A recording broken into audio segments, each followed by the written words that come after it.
How does the status game relate to cancel culture?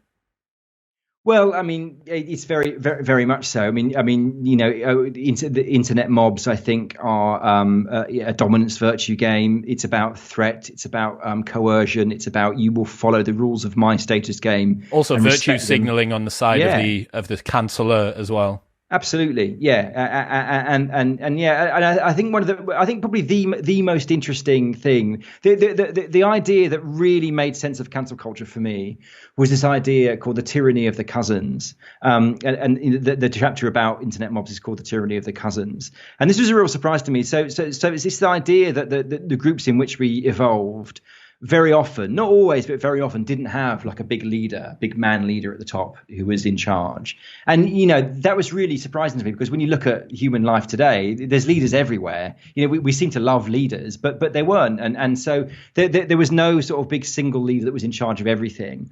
Instead, there would be sort of a group of, elders or kind of high status.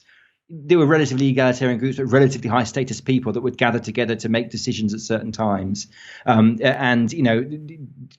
according to their specialism, different people might have, different kinds of sway. But it's very much about, these early human groups, these pre-modern groups are very much about consensus or the illusion of consensus. And so that happens when people breaks the rules of the group. It wasn't like somebody would decide you're going to be punished. It was just this sense of consensus would gather against this person, and it would be an atmosphere of gossip, people telling nasty stories about him, and that would create moral outrage, and more moral outrage would create more consensus, and it would build up and build up and build up until and in the case in which I sort of describe in the book, this poor bastard was accused of using sorcery to kill somebody, and he was killed and eaten. Yeah, and so that's exactly what you see. That is exactly what you see on social media. No one's in charge of a cancel culture mob. No one can start it. No one can stop it. It's something that builds itself up in an atmosphere of accusation, gossip, and consensus, and it just and it kind of fires at this person. And so the tyranny of the cousins is about this idea that when we were evolving in those groups. We weren't under the kind of fear of the tyranny of leaders. It was the fear of the tyranny of these cousins, and they weren't literal cousins, but there were these ideas of these closely, these tribal elders that would sort of lead and sort of whisper to each other and try and make this consensus happen. And it's extraordinary. I could compare kind of a modern mobbing to a deadly mobbing in, I think it was the Gabusi tribe in Papua New Guinea, and some of the details are sort of hauntingly similar in what happens in these incidents. The victims in a state of panic when they realize what's happening, dancing between defending themselves, but being too scared to defend themselves, and then sort of semi-confessing, but then not, because they didn't actually bloody do anything. And you see this in the Gabusi, and you see this in victims of cancel culture. You also looked at the first ever social media network thing from the internet ages ago, and there was echoes of exactly what we're seeing now there. And it's just a reminder that perhaps technology's removed the friction and it's made it more expedited that we can do this. It's quicker and it's more aggressive, and there's more fragmented groups, in groups and out groups, that are playing status games against each other because of that frictionlessness. But it's nothing new. To blame, and this was something that was a tough pill for me to swallow, because I like to think that human nature is fundamentally virtuous and good, and it's an easy out to blame the ills that we're seeing at the moment on algorithms and social media, but they may magnify, but the fundamental of where these impulses came from is our nature, right? Yeah, absolutely. And this was a big lesson I learned again when I was researching selfie, and that was all about the kind of the narcissism of social media and where that came from. And one of the big sort of turning points of understanding for me in there was the idea of the selfie camera, and the idea was that the technologists, it's Steve Jobs' fault, and it's Google's fault for selfie culture, because they put these cameras on the phones. But the original selfie cameras weren't called selfie cameras; they were called front-facing cameras. And what Apple and the other companies thought they'd be good for were business meetings and for talking to your nan. But that's not what we did with them. We started taking pictures of ourselves, mostly. Silicon Valley are constantly throwing ideas at us. 99.99% of those ideas get rejected, and a tiny amount of them get picked up. And it's the people, it's human beings that decide which Silicon Valley technologies are successful. And those companies then,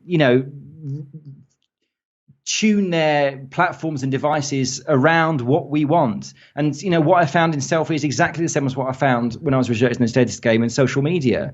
It's that you can't blame Mark Zuckerberg or Jack Dorsey for cancel culture.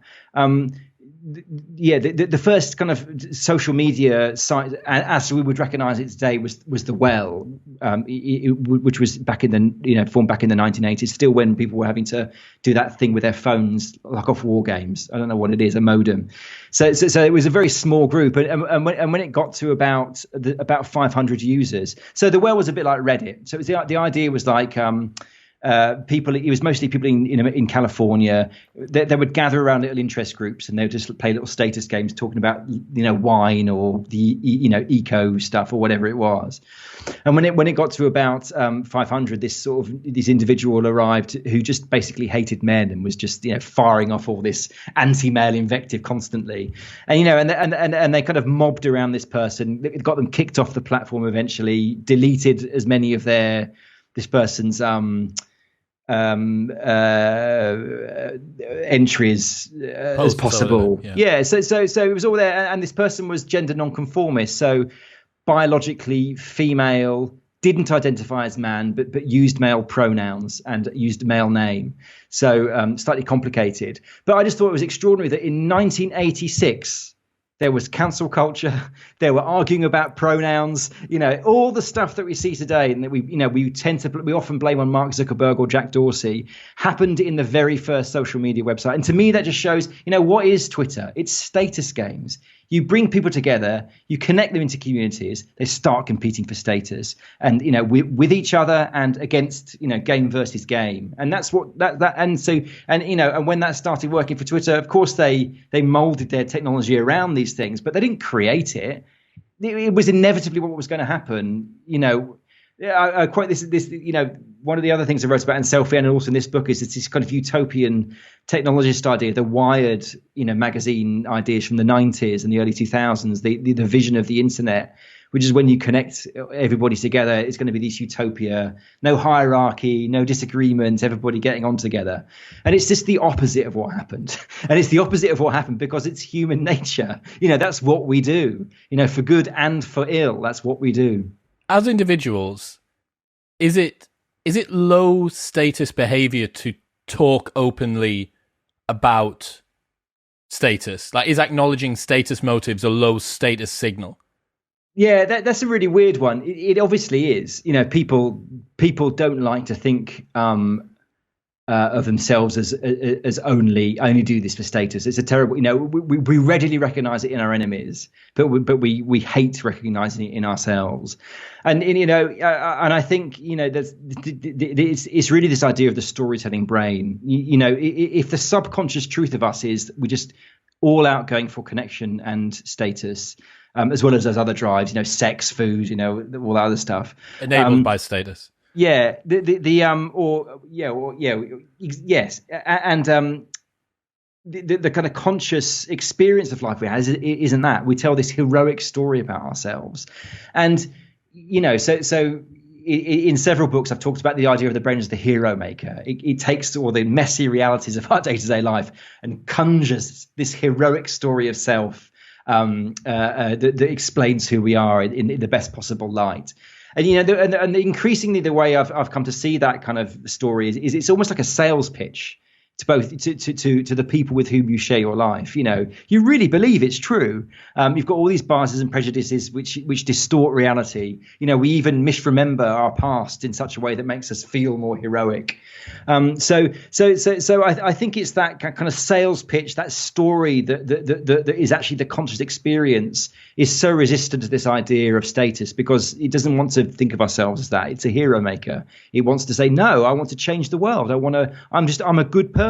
I am better than everybody else. It's not, so yeah, I think that's why there's this disconnect. It's this it's this unpleasant subconscious truth, I think, in a way. Thank you very much for tuning in. If you enjoyed that, then press here for the full, unedited episode. And don't forget to subscribe. It makes me very happy indeed. Peace.